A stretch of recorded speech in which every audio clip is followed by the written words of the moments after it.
Yeah. Pleased with how hard the guys played. After reviewing the film, it wasn't too much different than we thought. I thought on defense our guys played extremely hard, limited some of the explosive plays that USC is very good at making, and got us some turnovers. We finally won the turnover battle there that was critical, although we didn't capitalize like we'd like to. On offense, I think the positive is how we're able to run the ball. And on the glass half full side of things, I think that, eventually, I think Jake is an accurate thrower that'll make some of those throws that we did have that can change the game rapidly. So, that being said, see what you guys got. How are you measuring these progress on offense? Well, I think we analyze every single play, and it starts there. And is this why is it effective or not effective? And do we need to get rid of it? Do we have too much? This whole thing, like we've been saying from the start, is work in progress. And do we think it fits the scheme? And we're every week we're back to square one in terms of where we are there. And, I think the thing that was good about the run game, it's really easy to abandon that. You get 2, 3, 0. It's really easy to give up on that. And I think the run game is all about getting into a rhythm. And certainly when you have young guys, it's even harder to do that. And so it takes some time to stay with it. And I thought that was the nice thing that we did on Thursday night, was stay with it long enough to get everybody, the back as well, into a rhythm. Guys can earn maybe a few more carries going forward? Or is that Absolutely. I think he did it. I really think it started again with our O-line. Like if you put the tape on, those guys did a nice job of staying on their blocks. And Miles is one of those guys that is very, very patient. And so if we can continue to do that, he doesn't run in there blind. He's going to pick and choose where that seam actually develops. And, that's a pretty unique gift, I think. Was it that patience that gave him an edge maybe running the ball against that type of defense as opposed to Dwayne, or was there some other things that allowed him to have more success maybe than Dwayne? Those guys are so different and so unique, which is a good thing. But I think that, again, I just kind of go back to the O-line. And Miles hit a run or two early, and so we kind of left him in there. He had the hot hand. And then I thought the O-line got into a rhythm to just stay on their blocks a little bit, and which hadn't seen a whole lot in the past games. I thought they did a really good job of that, and then that just fits Miles' style pretty well. As far as Victor ejection? Yeah. Now that you've seen the tape, what's your take on that? So you've seen the tape. What's your opinion on that? I mean, I can't say anything. That's the bottom line. I mean, you guys have seen it, and it is what it is. I know what your opinion is. I know what everybody's opinion is. So it is what it is. There's no appeal process. There's no. No. Once they review, we were kind of through this last year, with Perkins, yeah. And so once they look at it and review it, you move on. You teach your kids though, as far as what they can do differently, if anything. Absolutely. We're always. I think that's probably the most disappointing thing is, around the quarterback, you always got to be really, really cautious. And, it's easy for me to sit here when those kids are, the name of the game is get to the quarterback. But the strike zone has changed completely. How we wrap up, all those different things factor in. If we do what we're coached to do, we don't put ourselves in a situation. Do you think that's something that'll get changed at the end of the year or looked at by the NCAA? I would really hope so, that it would get looked at. There's nobody. Yeah, and there's nobody that's a bigger advocate than making the game safe than me and our staff, and we get all that, we really do. But yeah, I think what you're saying is correct. It might have been, Chris, the shortest replay in the history of replays. Is there almost, do you think, a tendency to kind of rubber stamp that call and just we don't want anything to do with it? I think I'd been told that a lot of times penalties, if there's a gray area, and penalties in general, if it's gray, they really shouldn't call it. But when it comes to targeting or anything like that around the head, if there's a gray area, they're going to call it. And so, I think that might tie into what you're talking about. In general, with the roughing and stuff like that, because I mean, there were a few calls. The one at Corey Littleton at the end seemed very borderline at best. And do officials, when they get new rules or when there's an emphasis, like you said, on the zone and targeting and things like that, do you sometimes see a tendency to over officiate, and then down the road they find that balance that they need to?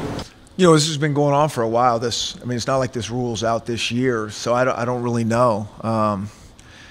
It's hard on the kids. I know that, because it's a rough game, and you're trying to get to that, and so we got to make good split-second decisions, and hopefully, like you said, we kind of address that at the end of the year, and we all get on the same page and go from there. According to your interpretation of the rule, what is the violation? Is it targeting, or is it the player having to peel away once the ball is released? Is it? Well, I think there's two different things. I think there's targeting, where you're going to a guy's head, and then there's the personal foul part of things where, could you avoid that guy? Did you need to hit him? Those type of things. It wasn't like, even if you're not targeting the head, it's bang, bang, you just got rid of it, almost got there, a lot of that's just going to be judgment. Explain to you on that call.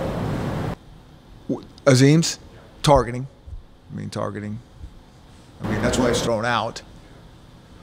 Scott Lawyer slides into his spot for the first half.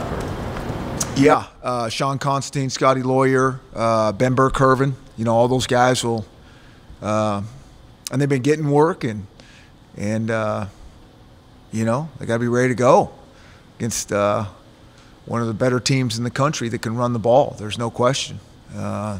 Very good at it. Coach, what kind of sense have you gotten in time here about how hungry fans are for a win over Oregon? How much it's paying them not to be able to beat that team over the years? The way the rivalry. Yeah, I think it's important to a lot of people around here. No question about it. It's been going on long time rivalry, and I think it's really important. And I was on the other side for a while, and it was really flipped. And so on both sides, I think it's an important game up here.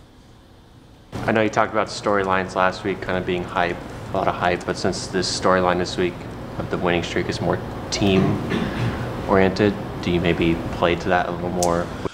I just, for the most part, go back to, this is our next most important game. Our kids played really good, really well, certainly in certain phases of the game last week. And so can we build upon that? That's what it's got to be.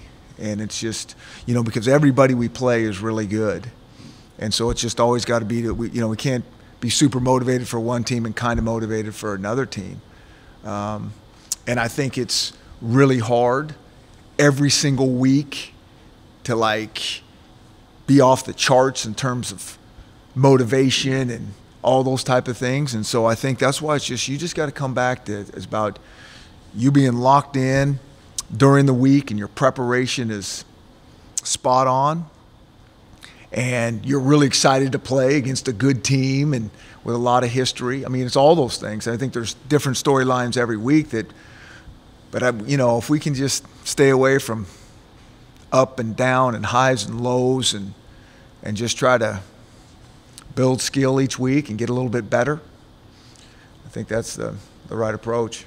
When you have such a young team, what's the tangible benefit of a win like Thursday's that comes with a lot of attention and a lot of people saw it? Well, what I would hope it would be is, we have a real particular way of practicing and talking to these guys, and so I hope it gives us, me, our coaches, everything we're doing around here some credibility, all their hard work, some credibility. That's this will work if you keep just sticking to the process. No matter what your formula is, when it's when you don't have success, and how everybody measures success around here is the final score, which we try not to. We get how important it is, and that's the one thing we don't ever have to talk about. They get that, but there's a lot of other little victories along the way in terms of, are we getting better? Do we make improvements, even though it may not show up sometimes? And I think that's what happens when you have a young team, that you can have a lot of small victories that nobody else is talking about, and it's hard for them to even pay attention to. But because this is such a game of confidence, it's nice when it shows up on the scoreboard as well. Obviously struggle a little more this year than they're used to. Do you see a different team when you look at them on tape? I'll tell you what, I think you look at who they played, and you look at Michigan State, that those guys lost a game. They haven't lost a game in Utah where they are. I mean, we're talking about some of the really top elite programs in the country. I think Washington State, those guys are always going to be an issue for everybody, just in the nature of their style and how they throw it and all those type of things. And obviously Coach Leach is doing a good job over there building that thing. So I think you take that all into consideration. We've been saying from the start that, on any given day, this league is so difficult. And so I put them on, you put them on and you watch them and you say, oh, no, this is the Oregon team that we've seen for a long time. I mean, they do some very, very good things. And if our team for 1 second thinks this is like a different Oregon program, yeah, I know what'll happen, and it won't be good.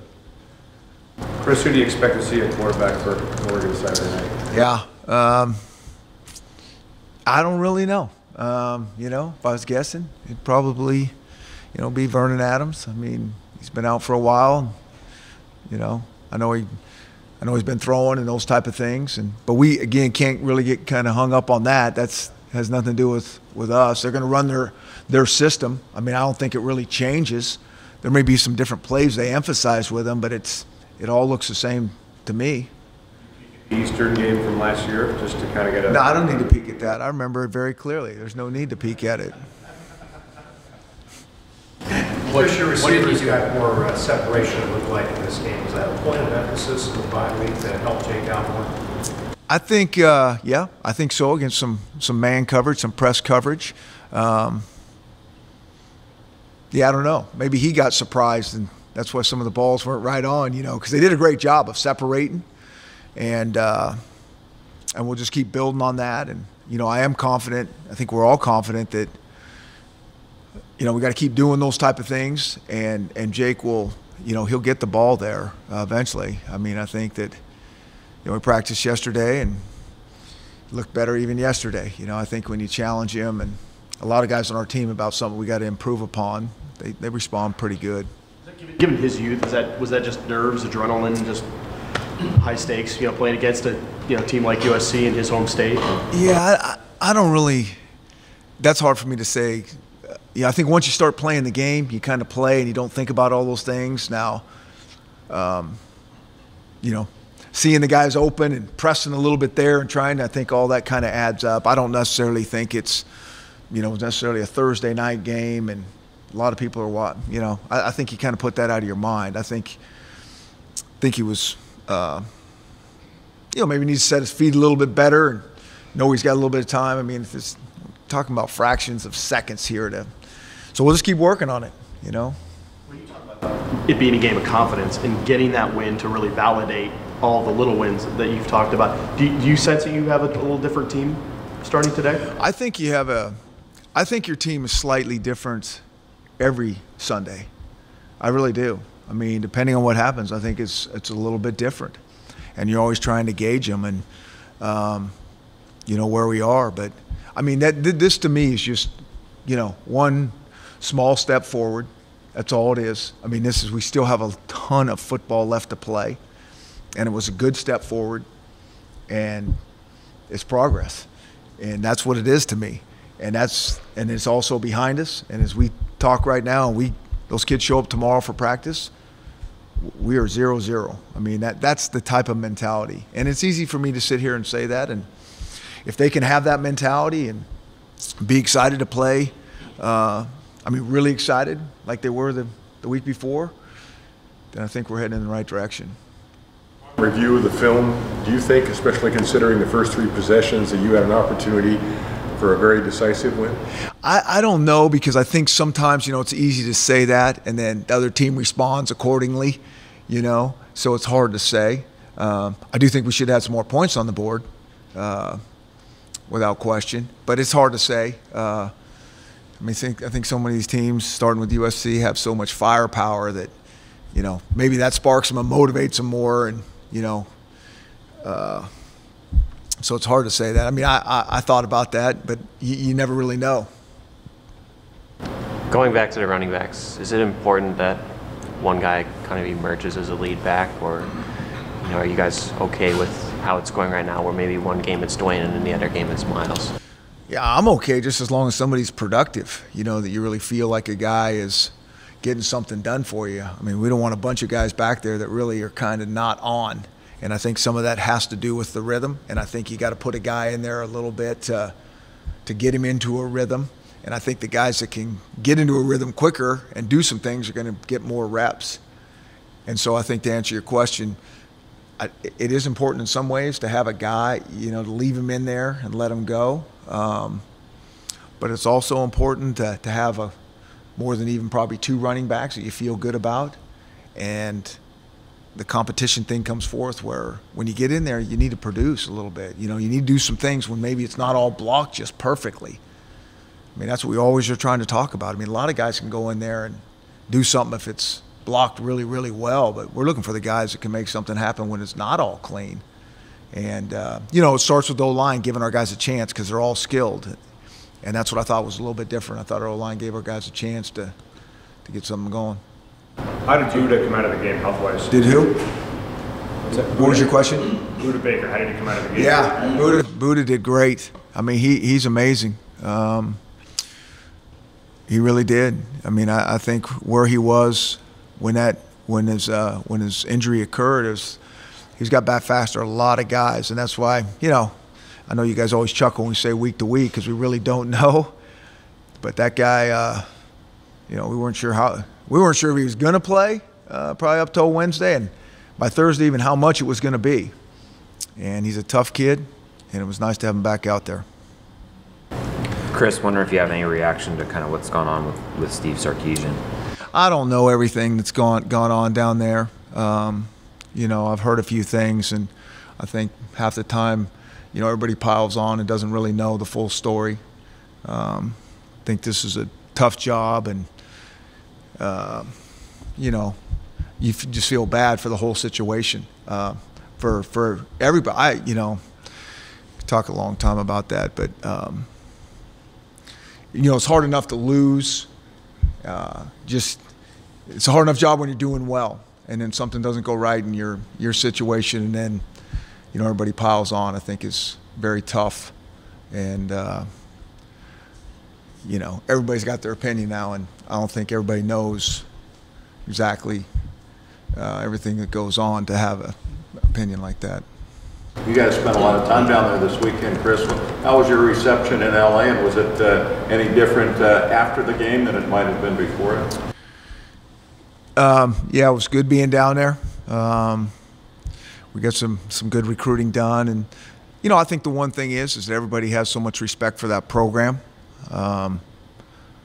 That's what's always nice when you go down there and beat a program that a lot of people, whether they like them or don't like them, there's a lot of respect there because they know what's there.